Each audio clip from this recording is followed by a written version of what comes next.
We all know the importance of game speed or sport-specific speed, which is essentially speed, agility, and quickness all wrapped in one and applied to your sport. The problem when developing this is that I noticed that a lot of athletes purely focus on all acceleration and not the other aspect of it, which is deceleration. Essentially, athletes are all gas and no brakes. And from a training perspective, if you really want to get better on the field, you have to dedicate a block of your training specifically to developing your ability to rapidly decelerate. Let's get into it. So first things first, it's important when developing an athlete's qualities, you can't develop these specific qualities in a vacuum. What I mean by that is whether it be speed, agility, power, strength, the entirety of the program has to work congruently to develop the specific quality that you're trying to enhance to get optimal results.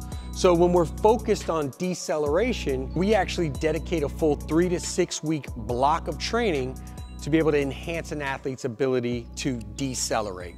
Now, we typically perform this early on in the off season after we've gone through our prep work. Now let's get into how we actually focus on deceleration through those modalities. Number one is going to be your speed. So when it comes to speed training, there's basically two aspects that we want to focus on. It's going to be your basic linear deceleration.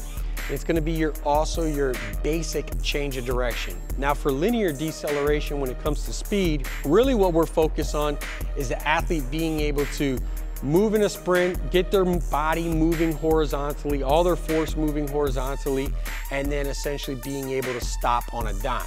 Now there's a progressive manner to this. What's up, athletes? Hey, real quick, let me introduce you to OTA Pro. So this is the official training app for overtime athletes. With over 9 programs and growing, essentially what I've done is I've compiled my best-selling programs, whether it be speed, vertical jump, agility, muscle gaining, strength. I've literally laid out every single movement, rep, set, and in addition to that, I have videos that walk you through exactly how to do it. So if you're looking for a proven program that guarantees results, it's literally at your fingertips right now. And the best part is you can get this for the price of a couple Chipotle bowls. So if you're interested, go ahead and check out the link down below.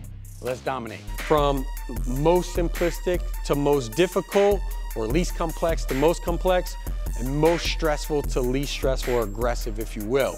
So the athlete can start off in something like a multi-step, roll through the line, and then finish with a dead stop using just their single leg. Now on the other side, when we introduce basic change of direction, what you're gonna see is these are the fundamentals in diverting force multi-directional.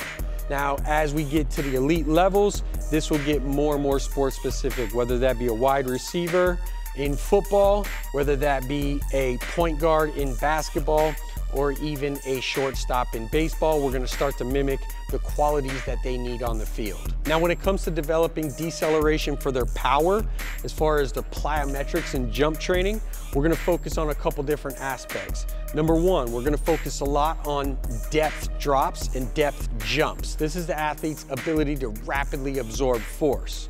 Other jumps we can focus on are going to be things such as sprinter step-ups with a decel focus. This is where the athlete is going to catch themselves with the muscle at length and be able to control that range of motion in a more dynamic fashion. Then also we're going to focus on basic change of direction or diverting forces, things such as skater jumps or reactive skater jumps in multiple angles, multiple directions, to be able to establish and to be able to stabilize that athlete's ability to be able to absorb force when changing direction. And finally, strength training.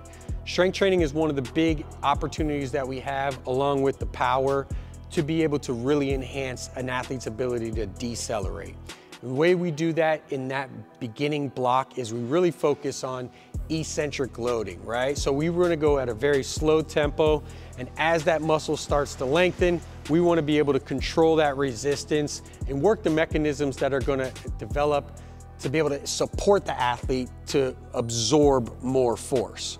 All of these combined, whether it be speed, power, or strength, are all enhancing that athlete's ability to be able to absorb more force, a la be able to decelerate and have better brakes. So to keep it simple, there's basically 2 things you got to focus on that an athlete can do to be able to enhance their sport-specific speed. And that's how fast they can accelerate and more importantly, how fast they can decelerate. And the reason why I say it's more important on the deceleration side is simply because I see that that's often neglected in athletes' development in their actual training program, right? What I tend to see is athletes tend to focus more on force production than force absorption. So if you put a training block in the beginning of your off season where you're focusing on enhancing that specific quality, what you'll see is once you start to introduce those more integrated cutting drills and those more sport-specific drills where you're cutting that mimics what you're doing on the field, what you're gonna notice is you're gonna be a lot more agile. You're gonna be a lot faster because now you have better breaks and you didn't just focus on all gas this off season. So I hope that helps, guys. I wanna kind of bring a little bit of light to how we're getting great success with our athletes here. Hopefully that's able to support you and you're able to put that into your training. If you're interested in a full agility program, check out the link down below and I'll talk to you guys next time.